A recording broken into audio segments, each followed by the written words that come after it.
Hey everyone, Meinke here from MLive&apos, joined by Justin Rogers.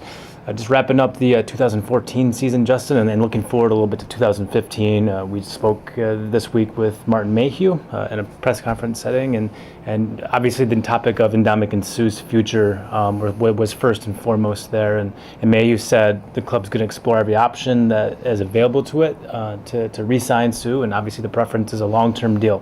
But he did say franchise tag and transition tag are both on the table for Ndamukong Suh at a tidy price of $36 million, including dead money.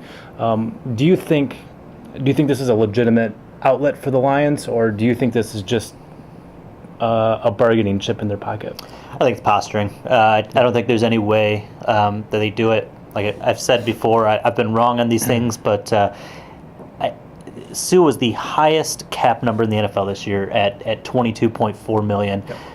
You're talking about $36 million when you count that dead money, that nearly $10 million from the previous contract, and it just would completely handicap them for the entire offseason, because once you apply that tag, that cap money is set aside, you can't spend it, and the Lions have approximately $14-15 million available right now. They'd have to clear 10 off the books to get Suh under there, and they couldn't sign anybody else. And I think that's just a disastrous offseason waiting to happen. Because of that, all the restructurings Suh's had and the dead money that's in his contract, that's why that cap that franchise tag is so onerous at this point. And because of that, Suh has all the bargaining power in these negotiations, and he knows it. That's why it's gotten to this point. It's going to continue to be a sticky negotiation, because Suh knows how valuable he is to the franchise and how much the franchise needs him back, and he can hold out for that top dollar contract.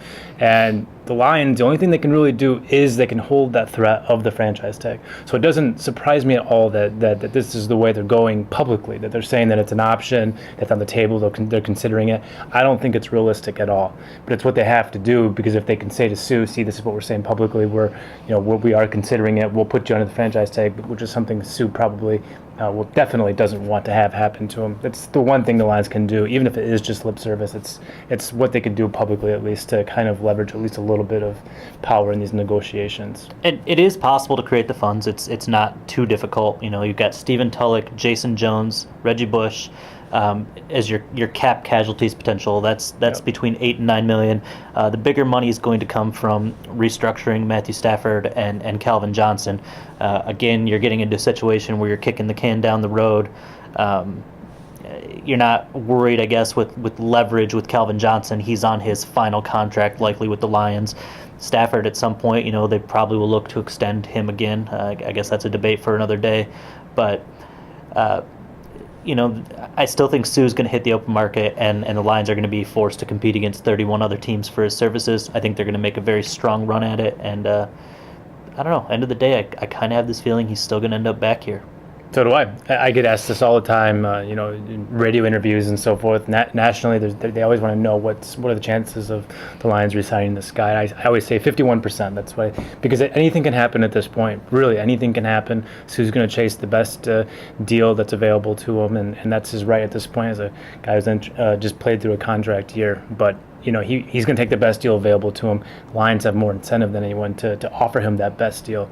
So I guess that's why I say at the end of the day, the Lions are most likely, even if it is a risky proposition at this point. And Mayhew made that clear. He said, I'm not going to sign this guy at any price. There is a limit. Obviously, we weren't told that limit. And, he made another comment in there that at the end of the day, the almighty dollar is going to speak to Suh. They know they've got to bring it strong.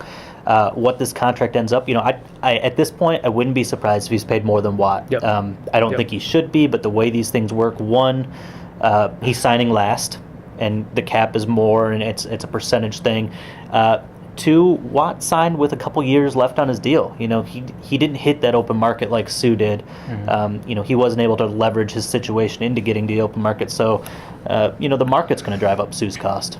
there's no doubt in my mind and any thinking man's mind that J.J. Watt is a better player than Ndamukong Suh. Yeah. But when you're talking about contracts, it's not always about how good you are. It's about how valuable you are. It's about how much you can go and get. And Suh's value to this franchise is indisputable at this point. At this point, they are a defensive team. The defense carries this team, and he is instrumental to that defense, to anchoring that line, and the whole defense works through the line. And I think it's kind of understood at this point how much better he makes the lines by having him around. So that's why you pay him. I think that's why the Lions will have the incentive to go after him, even if he's not as good as J.J. Watt. You shouldn't compare how good these two guys are. Suh can be paid more even if he's not as good of a player, just because of his value with the franchise and what he brings. Suh's value was demonstrated to me. I think it was always clear, but was demonstrated to me even more this year with the absence of Nick Fairley. I thought Nick Fairley went out. I thought that was going to be the piece that kind of, I don't want to say caused the thing to crumble, but caused them to dip in their production. Fairley is a very good player. When healthy, he borders on that same plane of dominance. Yeah. The Lions didn't miss a beat rolling with guys like C.J. Mosley, Andre Fluellen, George Johnson, Daryl Tabb, on the line. Yeah. And it was still number one, number two unit. Yep. The entire second half. They didn't blink outside of the New England game, which I think everyone kind of blinks when they go to Foxborough. So Suh is worth every penny. Yeah. We've said this many times. I think we both believe it.